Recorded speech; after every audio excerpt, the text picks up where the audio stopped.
Be mindful. You may never know who knows somebody, who kin to somebody, who saw what you posted.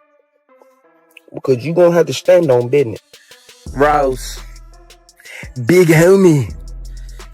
First of all, you know it love. Second of all, I got to call a spade when it's a spade. You say you did it for free. Everybody do it for free, Ross. Diddy and Ross, which they good buddies, okay? They gay. Who? Both. Eddie and Ross. Rick Ross soap parties with Diddy aren't just rumors anymore, there's proof. DC Young Fly dropped a blurred clip that seems harmless. But the NDA's no foam rules and an all-white dress code point to something else. That foam was the perfect cover for what they didn't want seen. Now Ross is right there beside Diddy on tape. 3 years back, Ross was on the 85 South show with DC Young Fly, Carlos Miller, and Chico Bean. At first, everything looked normal. Ross, laughing, joking, and playing it cool. Teflon Don, you know what I'm saying? Right. You know, so it's just, then you we could have those debates, we really could. Teflon was off the chain. I mean, You know what I'm and saying? I like the way you Different followed up times. hustling with pushing it. Like, how did you know to come right back on their ass? You got to, Right. man, just don't take the Ross foot never off the came gas back. at all. No warning, no reason. He claimed a scheduling conflict, but DC Young Fly called it a lie. In a recent interview that reignited the beef, DC said he still loves Ross and his music, but the move was shady. Use the restroom one time and I'm gonna take this jacket off. Let's do it. Yeah, you can't. Man, you stay can't tuned. You can't take your foot off for nothing. Oh, yeah. Oh, I'm talking about for life. Walking off like that was humiliating. The rumor is that Ross didn't want tough questions, the kind you can't cut in editing. The kind that might expose what's really happening behind closed doors. Okay, I'm gonna say first of all, I don't give a Yeah, I get it. but I give a because Try to make it with bad. you as a person. Yeah. You see what I'm saying? Yeah. Before, okay, let's just say before all that happened, right? Yeah. Let's just say before all that happened. Bro, I'm listening to you, Ross. I feel like you wanted to. Hey! Shut the up! I'm listening to you, Ross. I feel like you probably one of the best lyricists from the South that we got. You dig what I'm saying? Like, you poetic, bro. When I listen to your music, I think you put a lot of time and effort into this. Yeah. People wondered what Ross was running from. Even after acting shady, Ross claimed DC should be grateful he even showed up for 3 minutes. Ross then posted a video online, clearly trying to shut down all the talk for good. The moment you leave our show, you went and did a podcast, a white podcast. You sat your ass right there for almost 2 hours And didn't leave. and you talked. And them white folk asked your ass, was you a correctional officer? Yeah. We would have never asked you no like that, nigga, 'cause we Right. got respect for you. Right. And you sat right there and you answered that question so eloquently, eloquently. Eloquently. Right. You dig what I'm saying? Yeah. Ross started saying things that made no sense. Look, bro, listen, man. I came to your podcast. I came for free, homie, no charge. I did it on face, homie. I didn't ask you what your analytics was and this and that. I came on face, homie, to show love. And don't make it like I walked off on you. I left early. Rose had some other things to do too. But guess what? I came for free. Suddenly, it was clear this wasn't a petty online drama. It was personal. DC wasn't letting Ross control the story, so he spoke up directly. And next time I come for free, at least have me some lemon pepper wings, stop at that. You heard me? But I came for free. I ain't charge you. You feel me? Don't talk about Rose other business.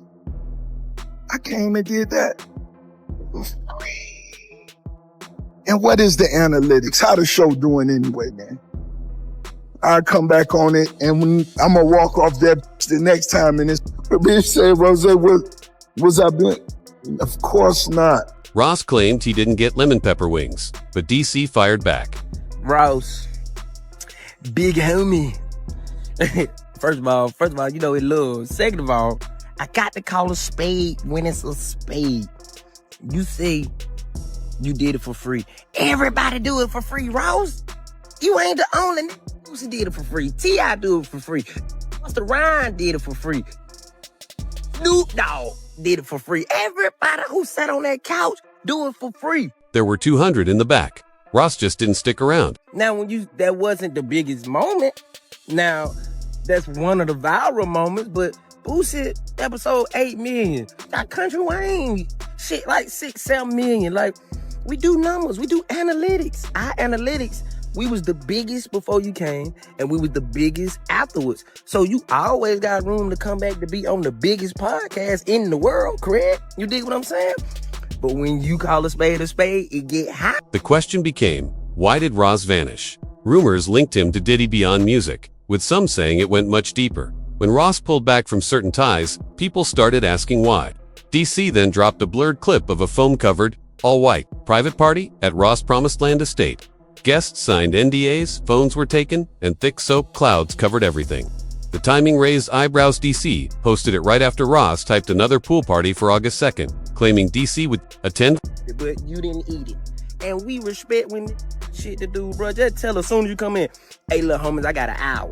Bet we gonna try to get you in, man. We gonna try to get you in about 45 minutes so you can make it to your next destination. Don't pull up, act like you doing us a favor, and then just leave her without saying something. Just say something so we can know what's going on, gang. We ain't tripping. We'll put it back up. Your team, we called your team. We called the person who we called when you was on the way. Guess what they said? We don't know where he gone. Now, every celebrity pool party is under a microscope. Since Diddy's freak-off allegations, nothing gets ignored. Old receipts resurface even Ross's music. Back in 2013, Ross rapped, "Put Molly all in her champagne. She ain't even know it." He lost brand deals. The backlash faded, but now it sounds like a breath. 50 Cent even called him out, hinting his Diddy documentary would reveal the bottle sods, hidden parties, and women saying they couldn't remember their nights. Back then, it was brushed off. Now it looks like a pattern. That foam party footage took on a life of its own. People slowed it down, froze frames, and spotted details, especially one guest, not on the invite list. They didn't arrive with Ross or leave with Diddy, but wore a thick metallic bracelet with a unique emblem. Fans compared it to paparazzi, shots of someone tied to Diddy's circle. No names, no faces, but the message was clear. Here's where it gets dark. In 2018, Jonathan Odo opened fire at Trump National Doral. During police questioning, he ranted about being kept as a slave by Diddy and claimed both Diddy and Ross were part of secret rituals. Come to the Ricky Rose estate, August 2nd for the pool party. You know what I'm saying? I'm gonna DM my DC Young Fly, tell him come out there. You know what I'm saying? You feel me? It's gonna be a vibe. August 2nd, hosted by DC Young Fly. Back then, the internet mocked him as a conspiracy theorist. But after Cassie's lawsuit and leaked party clips, people are replaying that 2018 footage differently. Jonathan also spoke about what he called satanic rituals. Diddy and Ross, which are good buddies, okay? They're gay. Who? Both. Diddy and Ross. And Khaled. They're all... He even claimed he was forced into acts with Cassie. Acts with Cassie and Sean. Basically, he would tell me what to do with Cassie. I had like 15 encounters, and I heard a lot. He accused them of so-called satanic rituals, naming Bohemian Grove and the bull he called the Black Branch of the Illuminati. He claimed they locked him under contract, infected him with an STD, and used top lawyers like Kenny and Ben Mycelas. Jonathan said Ross had his own quiet agenda the entire time. Illuminati, okay? They've made it in dance. Basically what it means, illuminated. Okay? They do satanic ritual, which is basically CIA mind programming techniques. Choose their own family, kids, etc. are in the group, and they bond that way. Okay, so they do pedophilia. As wild as it sounds, one thing isn't debatable. During his BET Lifetime Achievement Award speech, Diddy publicly thanked Kenny Zeiss by name, live on TV. That's why they had Tupac killed, because when they kill them, you gain fame. When people, your record sales go up, and then people listen to your lyrics and everything, and then you become famous, okay? That's how they do it, alright? Tupac's still alive.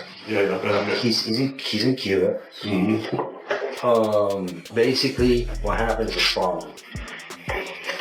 the hip hop agenda is an agenda to move all the United States. That award moment gave Jonathan's so-called ramblings a hint of credibility.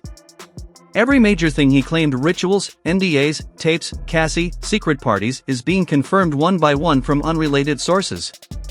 Those soap parties now look like a pattern: thick foam, all-white dress code, no phones, NDAs. It feels more like an initiation than a pool party. The strangest part? Old footage exists of Diddy and Ross covered in suds, laughing while washing cars side by side. We wash your car for you. We wash your car. We wash your car with no shame in our hustle. So when you goddamn getting into that wash, and you know that tip gonna be good, like if you seen goddamn this country. Y'all better stop buying this slippery soap, man. Pour it on there, and then I just dab it. No, then I just, hold on, let me see. You might have. I don't know. You need the sponge. We just almost stuck the tire shine. Get that tire shine. In one clip, Ross says, "You know that tip's going to be good," like an inside joke. But after all the talk of freak-offs and ceremonial soap parties, people started re-watching it.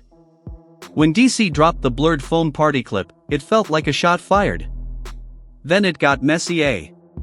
DC went live, holding back tears, saying he realized one of his own homeboys had been secretly hating the whole time. Bro, you know, I just woke up and understood. Social media gave people the power to not get punched in the face. You think you can say what you want to say, post it, and then be like, yeah, I know he gonna see it. Then if we delete it, you go back and like retype it, and then be like, yeah. Hey man, when I grew up, anything you said, you better be able to stand on it. I grew up in an era where smacked in the mouth. DC's tone didn't sound like it was about random trolls. It felt personal, like someone close to him took a jab online. DC reminded everyone that the old rules still apply, and some things will still get you checked in real life. Old law is still in effect. So, be mindful. You may never know who knows somebody, who kin to somebody, who saw what you posted. Because you're going to have to stand on business. And somebody going to smack you in the mouth. DC didn't name names. He knew the internet would, and he's no random clout chaser, he's been inside the machine. There's footage of him at Combs Enterprises with the 85 South crew when they were pitching to Revolt. Diddy even called DC directly once to book a comedy show. And here's the unsettling rumor: it's not just that Diddy throws parties, but that he documents them. Rooms, hallways, cars, phones, and bowls all recorded, not just replayed. So when DC posted that blurred phone clip, it was a warning. Your free pass is gone. Those slippery soap jokes don't land now. Too many NDAs. No phone rules. Side angle leaks. People started realizing the foam was covered, hiding what was really going down. Then the legal emails started showing up, perfectly typed, polished, from people who don't usually write that clean. Defamatory. Mischaracterizing an event. Remove or face action. That's the legal language that began appearing. But they never said what was false. No denial of who was there. No talk of the bracelet. No mention of NDAs. It's about running the clock, so you panic and delete. Platform pressure is real. Accounts reposting even seconds of the clip get demonetized, flagged, or age restricted. Even captions with words like alleged get hit, meant to scare people into pulling posts. But DC isn't a random blog. His fan base follows him anywhere. He can take the hits. And while that blurred clip is still circulating, Ross is online acting like nothing happened. People say leaks fade, but there's a longer cut sitting in someone's files.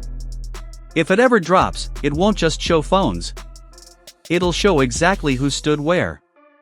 And hey, don't forget to like, subscribe, share, and drop your thoughts below. We've got plenty more tea coming your way. See you in the next one.